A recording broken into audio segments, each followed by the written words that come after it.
सरकारी बंगला के मुख्य द्वार पे लटके हैं सांप। अब आप सोचो कि आखिर जो मामला का है, मध्य प्रदेश में अबे के पहले ऐसो कभू नहीं भाव काय के राजकीय चिन्ह लटकाए गए हैं मध्य प्रदेश की राजधानी भोपाल के श्यामला हिल्स के एक सरकारी बंगला पे। और जो बंगला है ज्योतिरादित्य सिंधिया को शासकीय निवास पे राजकीय चिन्ह और इन चिन्हों के जरिए कछु बड़ो संदेश देवे की कोशिश।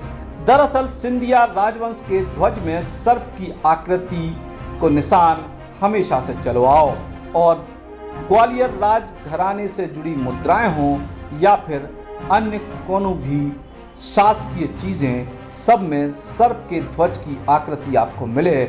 काय के सर्प की आकृति सिंधिया राजघराने के ध्वज में रही है और ईखो एक महत्वपूर्ण निशान माने जात। यानी जी भी महत्वपूर्ण जगह पे जे सर्प के निशान मिले, मतलब वो सिंधिया राजघराने को इलाका है। अब हिंदुस्तान में लोकतंत्र आवे के बाद रियासतें तो चली गई, लेकिन सिंधिया परिवार को जलजला हमेशा बरकरार रहो, चाहे कौन भी सरकार रही हो। अब ज्योतिरादित्य सिंधिया समेत सिंधिया परिवार के सब लोग भारतीय जनता पार्टी में हैं और यही बीच में ज्योतिरादित्य सिंधिया को अलॉट करेगा है भोपाल के श्यामला हिल्स इलाके में एक बंगला, जो पूर्व मुख्यमंत्री दिग्विजय सिंह और पूर्व मुख्यमंत्री उमा भारती के बंगलों के नजदीक है। लेकिन ज्योतिरादित्य सिंधिया ने ई बंगला में कई महीनों की सजावट और साज सज्जा के बाद गृह प्रवेश करे। लेकिन सबसे महत्वपूर्ण बात जो नजर आई वो है सरकारी बंगला के बाहर सर्प की आकृति को निशान, जो सिंधिया राजवंश के झंडा को प्रतीक रहो है। मुख्य द्वार पर सर्प की आकृति सामान्य बात नहीं है, बल्कि एक तरीके से संकेत है कि भले ही राजतंत्र चलेगा हो, लेकिन अब ज्योतिरादित्य सिंधिया भोपाल में अपनी रियासत बसावे की पूरी तैयारी में है। और ज्योतिरादित्य सिंधिया ने अब वो करी है जो कहूँ राजमाता सिंधिया और माधवराव सिंधिया ने भी नहीं करे। दरअसल आज़ादी के बाद से सिंधिया परिवार राजनीति में सक्रिय है। पहले राजमाता विजयराजे सिंधिया, फिर उनके पुत्र माधवराव सिंधिया और फिर वसुंधरा राजे सिंधिया और यशोधरा राजे सिंधिया भी राजनीति में आए। वसुंधरा राजे सिंधिया ने राजस्थान को अपना कार्यक्षेत्र बनाओ, वे राजस्थान की मुख्यमंत्री भी रही। लेकिन मध्य प्रदेश में सिंधिया परिवार के कौन सदस्य ने प्रदेश की बागडोरी संभाली।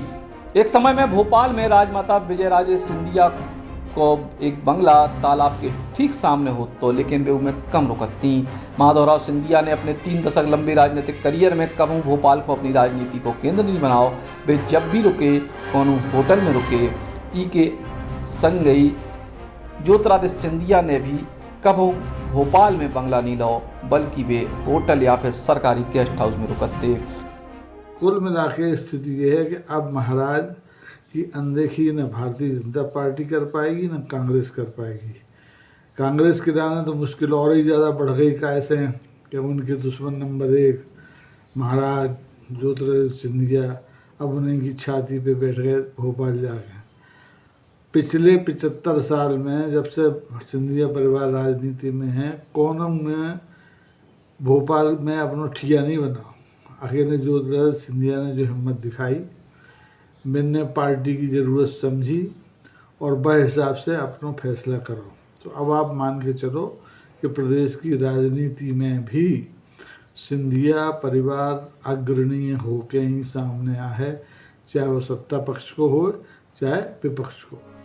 लेकिन अब ज्योतिरादित्य सिंधिया ने मध्य प्रदेश विधानसभा चुनाव के ठीक पहले न केवल बंगला लो है सरकारी, बल्कि बंगला को धमाकेदार गृह प्रवेश भी करे और संगई बंगला के दरवाजे पर सर्प की आकृति के निशान बना के जो एहसास करावे की कोशिश करी है कि अब उनकी चाहत है भोपाल में शासन करने की, यानी मध्य प्रदेश की राजनीति में।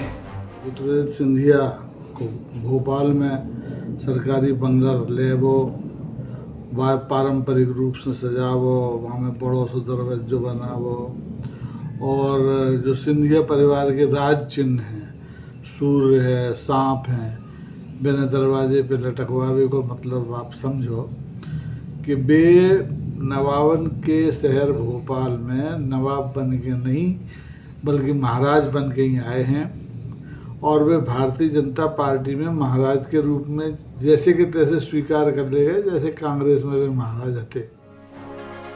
ज्योतिरादित्य सिंधिया के भोपाल के शासकीय बंगला को कायाकल्प कोनो आम बंगला की तरह नहीं बल्कि महल की तरह भव्य है और दरवाजा भी राजभवन के दरवाजे की तरह ऊंचो बना हुआ है। दरवाजे पर प्रकाश बिंदुओं के नीचे सरी सर्प भी लटके हैं जो सिंधिया के राज चिन्ह को प्रतिनिधित्व करते हैं और जिस संकेत बता रहे हैं कि सिंधिया भोपाल में नवाबों की तरह नहीं बल्कि महाराजों की तरह रह के अपनी उपस्थिति दिखावो चाहते हैं और भोपाल के जरिए प्रदेश पर शासन करवो शायद उनकी इच्छा है जो कांग्रेस में अधूरी रह गई और भाजपा में उनको पूरी करने को प्रयास हुई है। अरे लाइन में रहो, लाइन में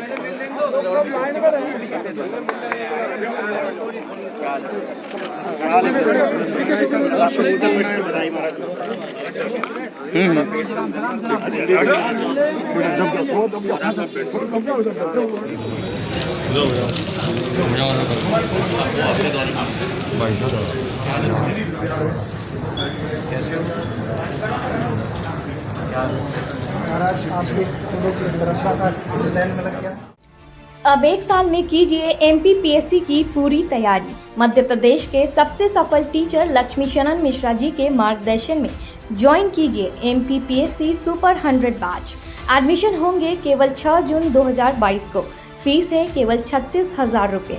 कॉल करें 7747068666 पर। Shriji sign board LED board, smart LED board अब आपके शहर सागर में। संपर्क 9752985555।